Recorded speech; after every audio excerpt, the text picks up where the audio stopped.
नमस्कार। दोपहर के 3 बजने वाले अपनी ढपली अपना राग के साथ हाजिर हूं मैं अनुपम। समाजवादी पार्टी के राष्ट्रीय अध्यक्ष अखिलेश यादव आजमगढ़ जेल में बाहुबली रमाकांत यादव से मुलाकात कर रहे हैं। अखिलेश यादव 23 अगस्त को आजमगढ़ जाने वाले थे, लेकिन अब आज ही जेल में बंद विधायक रमाकांत यादव से मुलाकात हो रही है। अखिलेश यादव आजमगढ़ उपचुनाव में धर्मेंद्र यादव का प्रचार करने नहीं गए थे, लेकिन अब जेल में बंद बाहुबली नेता से मिलने के लिए पहुंचे हैं। तो शराब कांड में रमाकांत को जेल हुई है और उनके मुलाकात करने के लिए अखिलेश यादव जेल में पहुंचे हुए हैं। ये इस वक्त की बड़ी खबर। रमाकांत पर कई गंभीर मुकदमे दर्ज हैं। शराब कांड में 14 लोगों की मौत हुई थी। फरवरी 2022 में यह शराब कांड हुआ था, जिसमें रमाकांत यादव को पकड़ा गया और उन पर कई गंभीर मामले दर्ज हैं। जेल में बंद रमाकांत यादव से मुलाकात की है। फरवरी 2022 में शराब कांड हुआ था।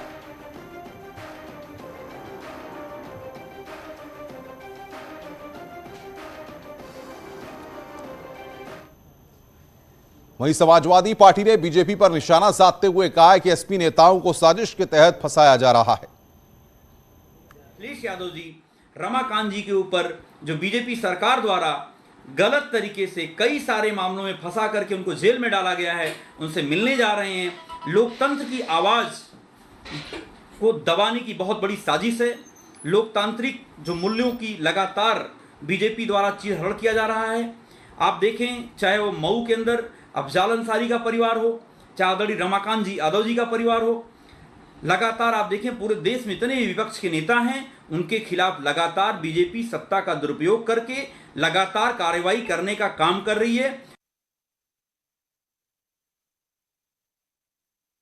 जेल में रमाकांत यादव से मुलाकात हो रही है। अब सवाल समझना होगा कि सबसे बड़ी बात यह है कि जिस तरीके से जब आजमगढ़ में बाई इलेक्शन हुए उस वक्त अखिलेश यादव वहां पर नहीं गए, लेकिन अब रमाकांत यादव से मुलाकात करने के लिए अखिलेश यादव आजमगढ़ पहुंचे हुए हैं। समझ सकते हैं आप, क्योंकि रमाकांत यादव जेल में हैं, उनसे मुलाकात करने के लिए पहुंचे हैं।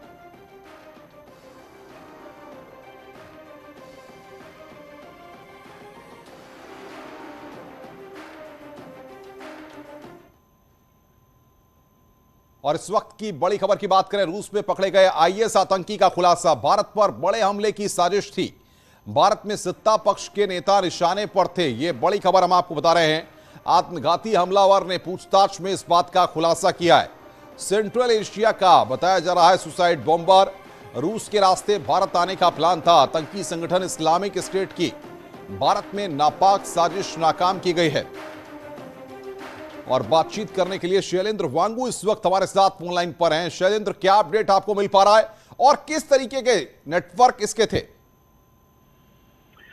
देखिए, ये एक बहुत चौंकाने वाली खबर है कि रशिया में एक आतंकी को पकड़ा गया है और इस आतंकी की मंशा ये थी कि भारत में एक बड़ा हाई प्रोफाइल आतंकी हमले को अंजाम देने की फिराक में था। एफएसबी जो रशिया की एजेंसी है, उन्होंने इसको पकड़ा है और माना जा रहा है कि ये इस्लामिक स्टेट जो आतंकी संगठन इस्लामिक स्टेट है उसका ये मेंबर है और ये भारत में एक हमला करने की तैयारी कर रहा था। जानकारी मिल रही है कि शुरुआत में ये टर्की में जब ये मौजूद था उस वक्त इसको रिक्रूट किया गया, उसको शामिल किया गया, भर्ती किया गया इस्लामिक स्टेट में और उसके बाद इसकी ट्रेनिंग भी वहां पर हुई है और माना जा रहा है कि उसके बाद ये रूस के रास्ते भारत आने की फिराक में था। रूस जाकर ये कुछ डॉक्यूमेंटेशन करने की तैयारी कर रहा था और जिसके बाद ये भारत के लिए रवाना होने वाला था, लेकिन उससे पहले ही रशिया की एजेंसी एफएसबी ने इसको धर पकड़ा है। अब एक वीडियो भी सामने आ रहा है और माना जा रहा है कि जो प्रॉफिट मोहम्मद को लेकर एक कंट्रोवर्सी अब से कुछ महीने पहले भारत में हुई थी, उसी सिलसिले में ये एक हमले को अंजाम देने की फिराक में था। और ये भी बताया जा रहा है कि रूलिंग पार्टी जो भारत की है उसके एक जाने पहचाने चेहरे को ये निशाना बनाने की साजिश कर रहा था, लेकिन फिलहाल इसको धर पकड़ा गया है और ये भी पता लगाया जा रहा है कि किस तरह से इसको रिक्रूट किया गया। बिल्कुल शैलेंद्र, लेकिन जिस तरीके से भारत के साथ तमाम चीजें जुड़ती हुई आ रही हैं, सत्ता पक्ष के एक नेता की बात आप बता रहे हैं, कौन वो नेता है, उनके बारे में कुछ पता लग पा रहा है और क्या भारत ने रूस से कोई संपर्क किया है इस बारे में? देखिए, रशिया के साथ भारत के बहुत घनिष्ठ संबंध हैं, चाहे इंटेलिजेंस की बात करें या डिफेंस की बात करें। तो ऐसे में अभी तक स्पेसिफिक इस मामले को लेकर जानकारी साझा की गई है भारत के साथ रशिया द्वारा, लेकिन इसकी ज्यादा डिटेल्स तक सामने नहीं आ पाई है। लेकिन ये भी कहा जा रहा है कि जो सोशल मीडिया ऐप टेलीग्राम है उसके जरिए इससे संपर्क साधा गया था इस्लामिक स्टेट द्वारा और उसे कहा गया था कि भारत जाके आपको ये हमला करना है। शुरुआती जानकारी ये भी आ रही है कि भारत में भी एक हैंडलर है जो उसको यहाँ पर भारत में पहुंचने के बाद मदद करने वाला था, उसको हथियार मुहैया कराने वाला था, लेकिन वो हैंडलर कौन है ये अब तक साफ नहीं हो पाया है और इन सबकी मंशा क्या थी ये भी अब तक क्लियर नहीं है। टारगेट पे कौन था वो नाम भी अब तक शख्स का साफ नहीं है, लेकिन ये जरूर बताया जा रहा है कि भारत की रूलिंग पार्टी के एक रिप्रेजेंटेटिव यानी कि एक प्रतिनिधि जो है भारत में वो इनके निशाने पर था और प्रॉफिट मोहम्मद कंट्रोवर्सी से जोड़ के इस पूरे मामले को फिलहाल देखा जा रहा है। बिल्कुल शैलेंद्र, बहुत बहुत शुक्रिया आपका तमाम अपडेट्स देने के लिए।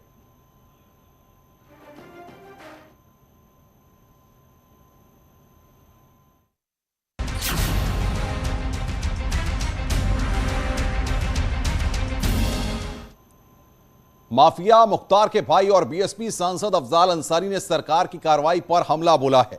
अफजाल ने कहा है कि हर कार्रवाई का एक का हिसाब होगा। सरकार को धमकी देते हुए अफजाल ने कहा है कि जितने दिन सरकार है कूद लो, जब सरकार बदलेगी तो फिर अपनी हर चीज वापस ले लूंगा। कनाडा में एक कार्यक्रम में लोगों को संबोधित करते हुए बोले अफजाल और सरकार पर उन्होंने जमकर वार किया। इस अरमान को तो और सारे आक्रमण झेल लूंगा, इनके उस अरमान को कि मेरे सामने घुटना टेक दें, इस अरमान को तो इस जीवन में पूरा होने वाला नहीं है। बुज़दिल रोज जन्म लेता है, रोज मर जाता है और हम उसूल वाले लोग हैं, इनसे डरने वाले नहीं हैं। इनकी सारी कार्रवाइयों का जो कोर्ट कचहरी में कानून में व्यवस्था है उसके माध्यम से लड़ूंगा और उस मोर्चे पर जितने दिन तुम्हारी सरकार की ताकत है कूद लो, एक एक हिसाब होगा और एक एक चीज हम अपनी लौटा लेंगे। अगर हमारी इज्जत चाहिए होगी तो ईडी आई थी।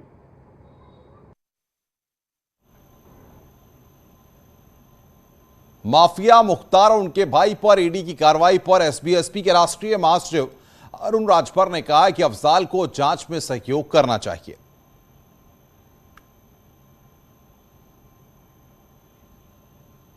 जिस तरीके से उन्होंने बयान दिया है कि हम जिस तरीके से कार्रवाई हमारे ऊपर चल रही है, ये ईडी का एक अनवरत प्रक्रिया है कि जिसके ऊपर शक जाता है ईडी उसके यहाँ जाती है और जांच करती है और जांच में सहयोग उनको करना चाहिए और वो कर भी रहे हैं। लेकिन सवाल ये हो रहा है कि जब कांग्रेस पार्टी की सरकार थी तो सुप्रीम कोर्ट ने ये कहा था कि सीबीआई तोता। थक जाओगे बेटा, थक जाओगे, ये थक जाओगे, तुम पकड़े रहोगे थक जाओगे, बहुत सवाल पूछेंगे। 1-to-1 भी है सर हमारा भैया। मैं अभी अरे क्यों पीछे कर रहे हैं यार? मैं अभी विधायक रमाकांत यादव पूर्व सांसद उनसे मिलने आया था। बहुत पुराने मामले में 20 साल से ज़्यादा हो चुका है। इतने पुराने मामले में जानबूझ करके सरकार के इशारे पे उन्हें जेल भेजा गया और लगातार उनके ऊपर झूठे मुकदमे सरकार के इशारे पे लगाए जा रहे हैं और सरकार ये चाहती है कि वो जेल से ना निकलें। देश में जो दिखाई दे रहा है, पता नहीं भारतीय जनता पार्टी क्यों 2024 की अभी से तैयारी कर रही है। ये विपक्ष के लोगों पे झूठे मुकदमे लगाना, उनके ऊपर प्रशासन से गलत कार्रवाई कराना, ये 2024 की तैयारी कर रहे हैं। क्योंकि जो मुद्दे हैं ये बेरोजगारी का जवाब नहीं देना चाहते। महंगाई क्यों लगातार बढ़ती चली जा रही है उसका जवाब नहीं है इनके पास। इसीलिए जानबूझ करके जनता का ध्यान हटाने के लिए और विपक्ष को उनके नेता आवाज न उठाएं, चिन्हित कर करके झूठे मुकदमे लगा करके उन्हें जेल भेजा जा रहा है। चाहे यहाँ पर आपके आजमगढ़ में हो या रामपुर में, आजम खान साहब उन पे भी झूठे मुकदमे लगे, रमाकांत यादव झूठे मुकदमे लगे। केवल 2 नेता नहीं, और भी प्रदेश में तमाम नेता हैं जिनके ऊपर झूठे मुकदमे लगा करके सरकार ने जेल भेजा है। याद कीजिए, चुनाव से पहले एक इत्र व्यापारी पर छापा मारा था और इत्र व्यापारी को ये कहा गया कि इसने समाजवादी इत्र बनाया है, इसलिए समाजवादी पार्टी का ये समर्थक है। लेकिन आज भी अगर छानबीन करोगे, आप सच्चाई तक पहुंचोगे, वो व्यक्ति भारतीय जनता पार्टी का था। जो पैसा उस समय 200 करोड़ के ऊपर पकड़ा गया, वो सब भारतीय जनता पार्टी के लोगों का था। लेकिन प्रोपेगेंडा, प्रचार झूठा, उसके माध्यम से इन्होंने ये प्रचार किया। किसी पे भी मुकदमे लग सकते हैं। आप बताइए, दिल्ली में न्यूयॉर्क टाइम्स कह रहा है कि वहां शिक्षा बेहतर हुई है, लेकिन सरकार स्वीकार नहीं कर पा रही है। क्या मुकदमा लगा दिया? इसीलिए पत्रकार साथी, उत्तर प्रदेश में लगातार झूठे मुकदमे लग रहे हैं विपक्ष के लोगों पर। अच्छा अखिलेश भैया, आपका शराब कांड में मास्टरमाइंड होने का आरोप लगा है और 13 लोगों की मौत इसमें हुई थी।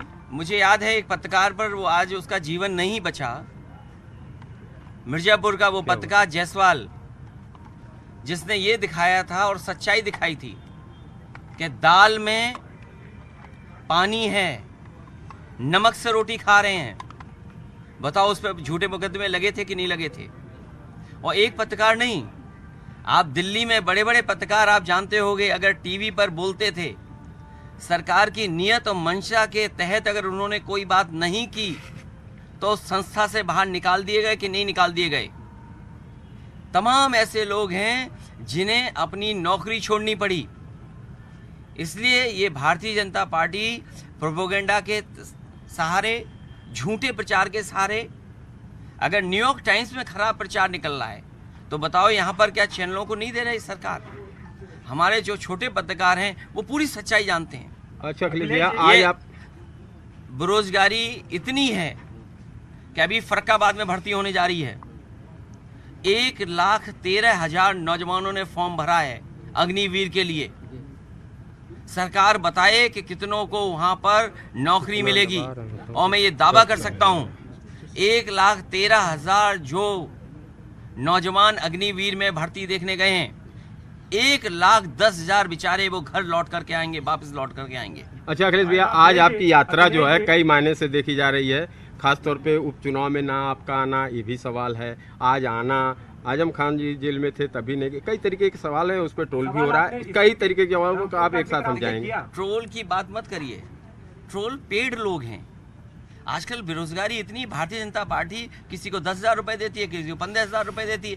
आप भारतीय जनता पार्टी के खिलाफ किसी नेता के लिख देंगे तो उन पर कार्रवाई हो जाएगी। अगर विपक्ष के ऊपर कोई कुछ लिखता रहेगा उसमें कोई कार्रवाई नहीं होगी। इसलिए ध्यान हटाने के लिए ये कर रहे हैं। जहाँ तक चुनाव का सवाल है, मुझे आजमगढ़ की जनता पर पूरा भरोसा है कि जब 24 का चुनाव होगा, पूरा का पूरा वोट इंटरेस्ट के साथ वापस होगा। उपचुनाव में ना आने के पीछे कारण क्या रहा, वो एक बात मसला बना हो। वो बात खत्म हो गई, समीक्षा हो चुकी है। ये आप अपना चैनल चलाने के लिए, आज तक चैनल चलाने के लिए ये सवाल मत पूछो। अच्छा सर, एक और कहाँ दबा रहे हैं भाई, क्यों दबा रहे हैं यार, क्या कर रहे हैं? ये देखिए, मुझे किसी नेता के बारे में कुछ नहीं कहना, कौन नेता क्या कह रहा है, क्या डिस्टर्ब कर रहे हैं आप बेहतर समझते हैं। हाथ दबा रहे हैं, देखिए। सर, डीजीपी क्या आज एक डेलीगेशन गया था आजम साहब के समर्थन में, क्या रणनीति रहेगी समाजवादी पार्टी के आने वाले दिनों में? समाजवादी पार्टी सदस्यता अभियान खत्म होने के बाद बहुत बड़ा फैसला लेकर के सरकार के खिलाफ खड़ी दिखाई देगी। आप सर, 2010 से लेकर 2020 के बीच में ओबीसी की नौकरी को लेकर के सरकार एक डेटा इकट्ठा कर रही है, तो क्या सरकार को 2024 के इलेक्शन से पहले ओबीसी की नौकरियों को लेकर याद आई है? देखिए, सरकार कभी भी ओबीसी के बारे में या हमारे बहुजन समाज कहे हैं हम, अगर तो बहुजन समाज की उन्हें चिंता नहीं है। अगर बहुजन समाज की चिंता होती तो आउटसोर्स क्यों किया जाता, फौज को प्राइवेटाइज क्यों किया जाता? जो लोग प्राइवेटाइज को बढ़ावा दे रहे हैं, ये बात समझ लीजिए कि बहुजन लोगों को हक और सम्मान नहीं मिलेगा। जो प्राइवेटाइज को बढ़ावा दे रहे हैं वो संविधान के तहत नहीं चलना चाहते हैं। अच्छा, अगर प्राइवेटाइज हो जाएगा तो जो संविधान ने अधिकार दिए हैं, जो संविधान से हमें हक और सम्मान मिलता है, वो कहाँ मिलेगा नौकरियों में हमें? सर, हार की समीक्षा सर हुई है आजमगढ़ में? हार की समीक्षा हो चुकी है और समीक्षा में यही निकला है कि पूरा सूद सहित वापस होगी जीत अगली चुनाव। अच्छा अखिलेश भैया, एक सवाल ये है कि ये गुटबाजी रही क्या रहा, इस पे कोई चर्चा नहीं। यहाँ के सभी नेताओं ने कहा है कि अगली बार 24 में जब चुनाव होगा पूरा का पूरा वापसी होगा। सर गठबंधन में कोई नए साथी जोड़ेंगे आपके? अब बीजेपी इतने बड़े गठबंधन कर ले रही है, किसी को छोड़ेगी बीजेपी गठबंधन के लिए? केशव मौर्य का एक ट्वीट ये आया। हमें बताओ पत्रकार साथी, बीजेपी किसी दल को छोड़ेगी गठबंधन के लिए? लेकिन हमें जनता पे भरोसा है। मैंने इसीलिए आपसे कहा कि अभी अगर 12 जिलों की भर्ती में फर्रुखाबाद में 1,13,000 ने फॉर्म भरे हों, 1,13,000 नौजवान भर्ती के लिए आ रहे हों, जो 1,10,000 वापस जाएंगे, ये तो वहाँ का है। कभी आजमगढ़ में फौज की भर्ती होगी, गाजीपुर में फौज की भर्ती होगी, बलिया में होगी, बनारस में होगी, जौनपुर में होगी, तब पता लगेगा कितना नौजवान तैयारी कर रहा था, जो वर्दी पहनना चाहता था। और जिन नौजवानों ने अपनी आवाज खड़ी की इस व्यवस्था के खिलाफ, उन पे झूठे मुकदमे लगा दिए सरकार ने। अच्छा अखिलेश भैया, एक सवाल ये है, केशव मौर्य ने अब कहा कि संघ बड़ा है पार्टी से, मतलब इस तरीके की चीजों पे आप क्या कहेंगे? और अखिलेश यादव का बीजेपी पर हमला, इस वक्त की सबसे अहम और बड़ी खबर। विपक्ष के नेताओं पर झूठे मुकदमे दर्ज किए गए, एसपी नेताओं को चुन चुनकर जेल में डाला जा रहा है। इस वक्त की बड़ी खबर, बीजेपी गलत प्रचार कर रही है। आजमगढ़ पहुंचे हुए थे अखिलेश यादव, विधायक रमाकांत यादव से मुलाकात की जेल में, और उसके बाद मीडिया से बातचीत कर रहे थे। बीजेपी अच्छे काम को नहीं पचा पाती। अखिलेश यादव ने यहां पर भारतीय जनता पार्टी पर हमले किए हैं। विपक्ष के नेताओं पर झूठे मुकदमे दर्ज किए जा रहे हैं। एसपी नेता को चुनकर जेल में डाला जा रहा है।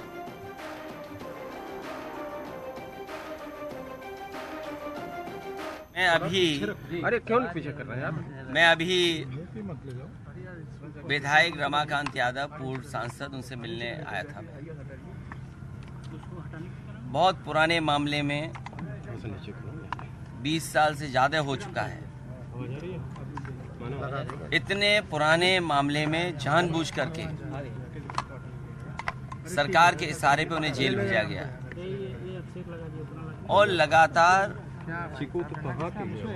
उनके ऊपर झूठे मुकदमे सरकार के इशारे पे लगाए जा रहे हैं। और सरकार ये चाहती है कि वो जेल से ना निकलें। देश में जो दिखाई दे रहा है। और इस बीच ग्रेटर नोएडा से हमारे पास बड़ी खबर आ रही है। जेडीयू नेता के बेटे का अपहरण किया गया है। परी चौक से जेडीयू नेता के बेटे का अपहरण हुआ है। ये बड़ी खबर इस वक्त आ रही है। अपहरणकर्ताओं ने 5 लाख की फिरौती मांगी है। नेता के बेटे की तलाश में पुलिस की कई टीमें गठित की गई हैं। ये बड़ी खबर हम आपको बता रहे हैं। ग्रेटर नोएडा से इस वक्त की बड़ी खबर। अपहरणकर्ताओं ने 5 लाख की फिरौती मांगी है। पुलिस की कई टीमों का गठन किया गया है। ग्रेटर नोएडा से इस वक्त की बड़ी खबर।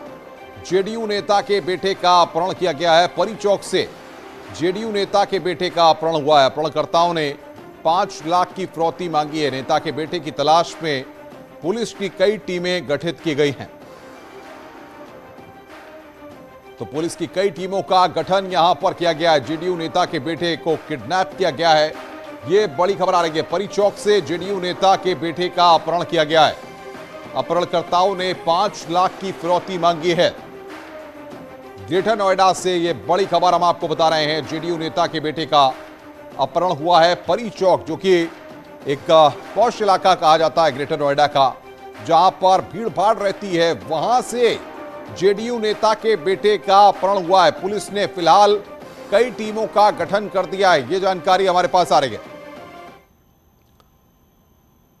आजम खान की लड़ाई को समाजवादी पार्टी अब अपने हाथ में ले लिया है।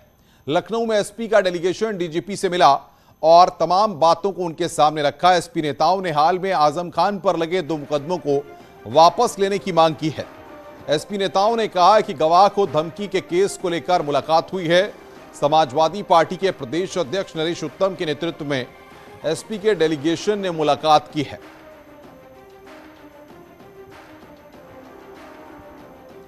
तो आजम खान पर जो 2 मुकदमे दायर किए गए हैं, उनको वापस लेने की मांग की गई है। बकरी भैंस चोरी के मामलों को लेकर मुलाकात की गई है। एसपी प्रदेश अध्यक्ष नरेश उत्तम के नेतृत्व में डेलीगेशन मुलाकात करने पहुंचा था उत्तर प्रदेश के डीजीपी से और वहां पर बातचीत की गई है और 2 मुकदमों को वापस लेने की मांग की गई है। बकरी भैंस चोरी के मामलों को लेकर यह मुलाकात हुई है। डीजीपी से मिलने पहुंचा है। 100 से अधिक मुकदमे लिखे गए थे और उसमें वो 28 महीने जेल के अंदर बंद रहे थे। उस दौरान भी वो 2 बार अस्पताल में एडमिट हुए थे। इस समय फिर से वो बीमार हैं और उनके ऊपर 2 मुकदमे लगाए गए हैं। ऐसे ही पूरे प्रदेश के अंदर सपा के विधायकों पर, नेताओं पर जुल्म और अन्याय करने का काम हो रहा है। हम लोगों ने ज्ञापन देकर के ये मांग करी है डीजीपी से कि तत्काल रूप से सपा के नेताओं पर, विधायकों पर जो जुल्म और अन्याय हो रहा है उसको रोका जाए और मोहम्मद आजम खान साहब के ऊपर जो फर्जी मुकदमे लगाए गए हैं तत्काल रूप से जांच करके उन मुकदमों को विड्रॉ करने का काम किया जाए। समाजवादी लोग अंतिम क्षण तक लोकतंत्र और भारत के महान संविधान पर हम विश्वास करते हैं। हम अपेक्षा भी करते हैं और आशा भी करते हैं कि पुलिस महानिदेशक महोदय इस कार्रवाई पर, जबकि एक बीमार व्यक्ति के नाम पर जो हॉस्पिटल में एडमिट हों झूठे मुकदमे लिखे गए हैं, वो इसे संज्ञान में भी लेंगे और गंभीरता से भी लेंगे और वो नीचे के अधिकारियों को निष्पक्ष कार्रवाई के लिए और निष्पक्ष विवेचना के लिए निर्देश भी देंगे। खबरें और भी हैं, फिलहाल एक ब्रेक के लिए, ब्रेक के बाद जल्द हाजिर होंगे।